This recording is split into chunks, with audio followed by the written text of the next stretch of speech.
أعوذ بالله من الشيطان الرجيم. بسم الله الرحمن الرحيم. إن كل من في السماوات والأرض إلا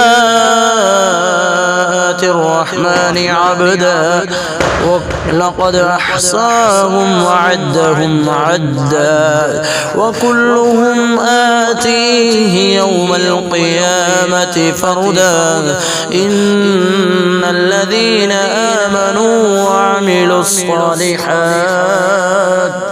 سيجعل لهم الرحمن ودا فإنما يسرناه بلسانك لتبشر به المتقين وتنذر به قوما لدا وكم أهلكنا قبلهم من قرن هل تحس منهم من أحد أو تسمع لهم ركزا